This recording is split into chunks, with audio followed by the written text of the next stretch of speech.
Assalamualaikum warahmatullahi wabarakatuh dan salam sejahtera. Kami daripada Kumpulan 4 akan membentangkan tajuk pembentangan kami iaitu pencemaran udara dalam sektor perkilangan.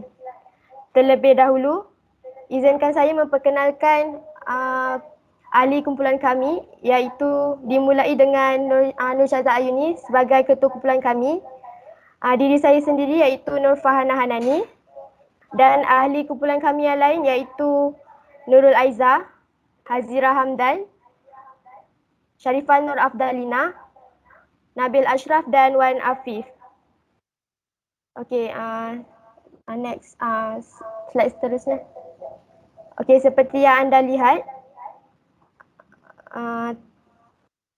terdapat beberapa masalah yang disebabkan oleh sektor perkilangan iaitu pencemaran udara disebabkan asap kilang yang dilepaskan tanpa ditapis terlebih dahulu.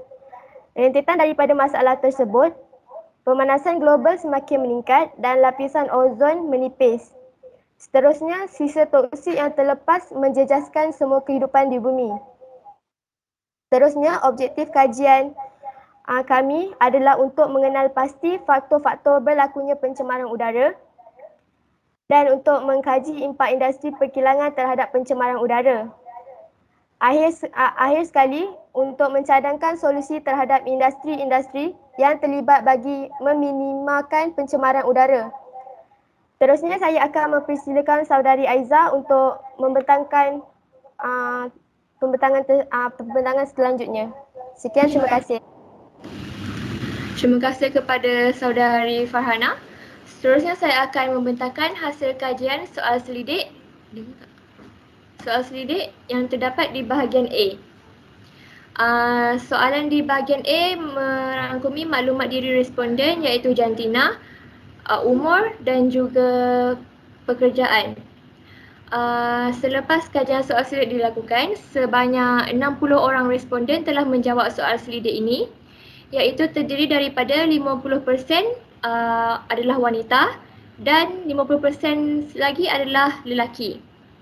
Dalam soalan kedua di bahagian A, hasil kajian soal selidik mendapati sebilangan besar responden yang menjawab terdiri daripada umur 19 hingga 25 tahun iaitu 59% daripada responden adalah berumur 19 hingga 25 tahun. Seterusnya 23% berumur 26 hingga 30 tahun, 10% berumur 31 hingga 35 tahun dan sebilangan kecil iaitu 8% berumur 36 tahun dan ke atas. Soalan ketiga di bahagian A adalah menunjukkan sebilangan besar merupakan pelajar iaitu 33.3% merupakan kaki tangan swasta dan seterusnya 16.7% adalah kaki tangan awam. Seterusnya saya akan mempersilakan saudari Sharifah Afdalina untuk membentangkan slide seterusnya. Terima kasih saudari Aiza. Seterusnya saya akan membentangkan soalan dari bahagian B iaitu faktor dan kesan asap kilang terhadap pencemaran udara. Soalan yang pertama adalah pencemaran udara semakin ketara berpunca daripada industri perkilangan.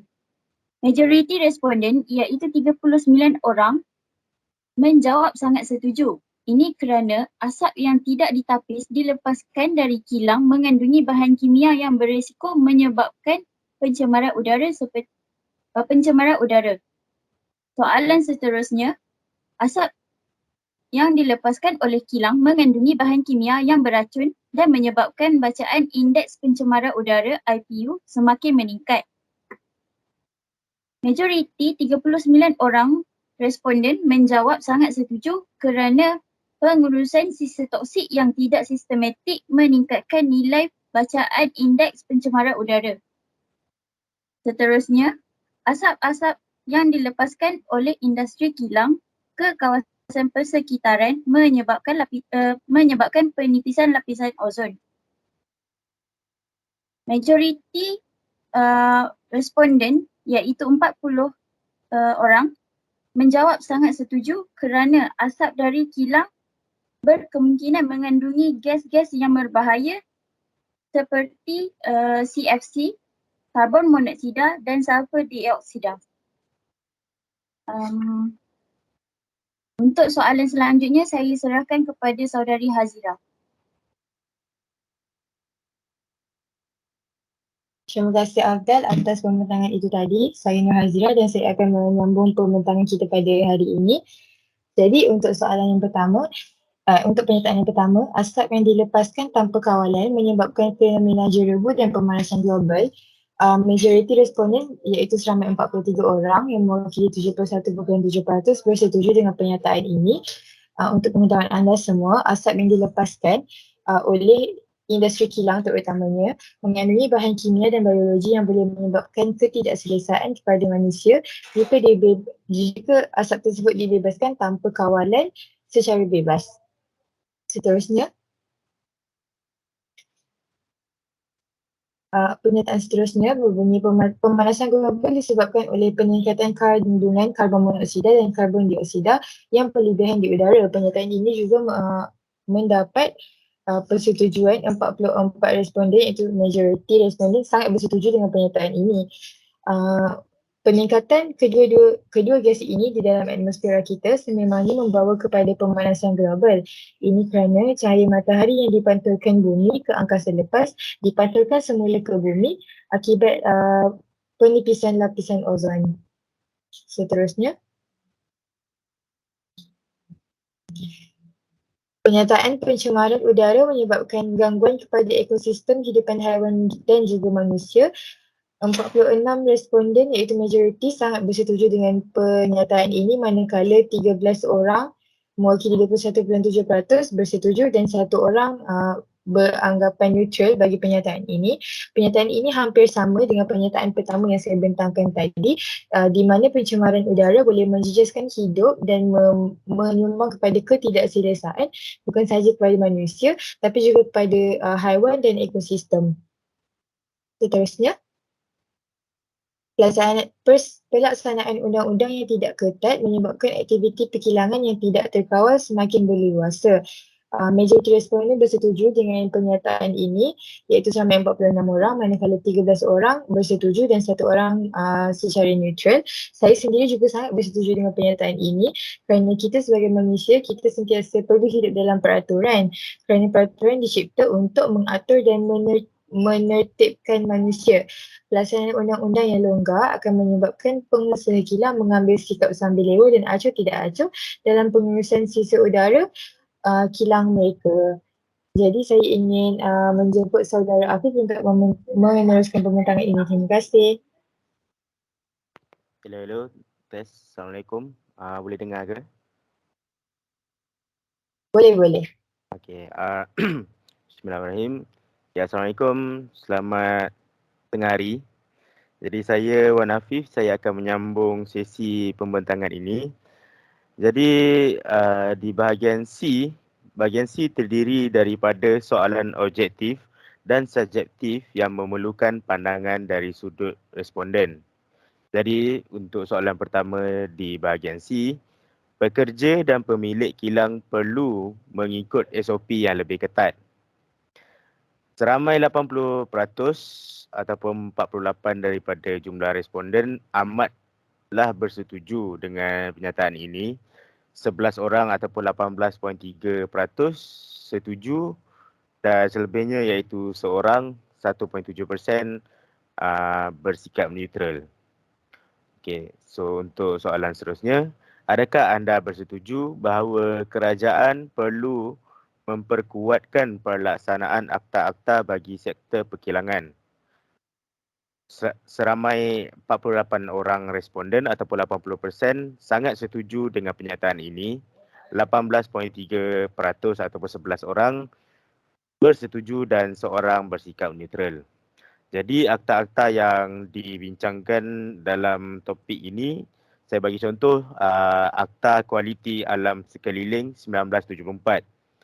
Jadi dalam akta ni ada satu seksyen kesalahan hukum Okay, saya sebut satu je, iaitu 25/1 mengeluar, melepas atau meletakkan apa-apa benda berbahaya kepada alam sekeliling. Jika pesalah didapati bersalah, denda akan dikenakan tidak melebihi 100,000 dan penjara tidak melebihi 5 tahun. Jadi saya tanya anda semua, pendapat anda semualah, dengan hukuman macam ni, rasa-rasanya orang kilang dia buat ke tak buat kesalahan tu? Dia buat ke tak pencemaran alam? Okey. Jadi untuk soalan seterusnya, adakah anda bersetuju bahawa pencemaran udara yang disebabkan oleh sektor perkilangan dapat dikurangkan? Di sini kita dapat lihat ada beberapa pendapat.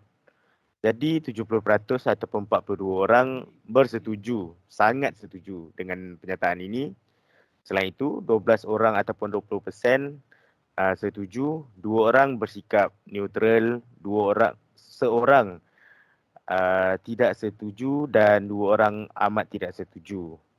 Jadi pencemaran udara ini majoriti daripada responden berpendapat bahawa sektor perkilangan lah yang memainkan peranan penting, memainkan peranan dalam faktor-faktor yang mencemarkan udara. Okey, jadi saya serahkan sesi pembentangan ini kepada saudari Syaza Ayuni.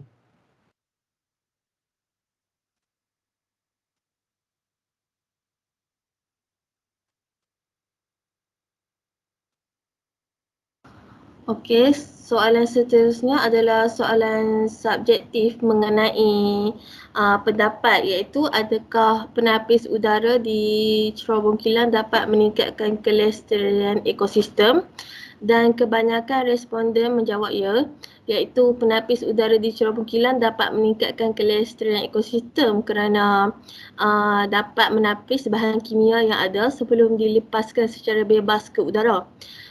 Seterusnya ada juga yang memberi komen bahawa penapis udara dengan formulasi dan inovasi baru yang dilengkapi dengan HEPA filter dapat menapis 99% bahan bahaya, dan saya agak bersetuju juga dengan komen ini. Slide seterusnya. Soalan subjektif yang kedua adalah mengenai pendapat juga, iaitu apakah cara untuk mengurangkan pelepasan asap dan udara yang kotor dari kilang. Jawapan responden ialah dengan terdiri dengan membayar kos melupuskan sisa-sisa toksik kepada yang lebih berkemahiran agar langkah membuang sisa tersebut adalah lebih sistematik dan efisien. Sebab mungkin orang yang meluputkan sisa-sisa ni lebih berpengalaman lah. Seterusnya adalah dengan memasang alat automatik yang mampu mengesan pelepasan asap yang berbahaya atau melebihi tahap maksimal yang mampu menggugat kebersihan udara. Tapi mungkin dengan memasang alat automatik ni memerlukan kos yang lebih tinggi. Okey, seterusnya diberikan kepada Cik Nabil. Baik, terima kasih kepada Encik Syazah. Sekarang saya akan membentangkan bahagian saya, iaitu apakah cadangan yang boleh dilakukan oleh pihak industri untuk mengatasi masalah pencemaran udara. Rata-rata menjawab melalui ada yang menjawab secara ringkas dan menjawabnya secara kompleks. Secara ringkasnya mereka menjawab untuk dengan menaik taraf alat untuk menapis asap, dan ada juga yang berkata tanam pokok dan tumbuhan hijau di sekeliling kilang tersebut. Ada juga yang berpendapat menggunakan teknologi yang berdaya tinggi untuk mengawal pengeluaran asap. Jawapan-jawapan yang kompleks pula adalah iaitu mewujudkan stesen pengawasan gas pencemaran automatik di mana premis industri perlu memasang alat pemantauan pelepasan secara berterusan. Ada juga yang berkata mencipta penapis yang berfungsi untuk menapis pelepasan asap ke udara untuk mengurangkan pencemaran. Secara kesimpulannya, bagi permasalahan ini, kelestarian ekosistem itu adalah amat penting. untuk kita sentiasa untuk generasi yang akan datang, di mana kita tidak memiliki alam ini. Sebaliknya kita hanya meminjam daripada generasi yang akan datang. Asas-asas yang dilepaskan oleh kilang ini akan menyebabkan salah satu punca kerosakan alam sekitar, di mana pencemaran udara dan pemanasan global yang tinggi akan berlaku. Walaupun kita tahu ekonomi sedang meningkat, yang menyebabkan sektoran kilang ini juga meningkat, dan negara juga mendapat kebaikan daripada sektor perkilangan dengan banyak sekali. Namun pemain industri kilang haruslah lebih bertanggungjawab terhadap sisa-sisa yang mereka keluarkan, di mana mereka perlu memikirkan kelestarian alam juga. Baik, saya kira itu sahaja daripada kumpulan kami untuk pembentangan ini. Sekian, terima kasih.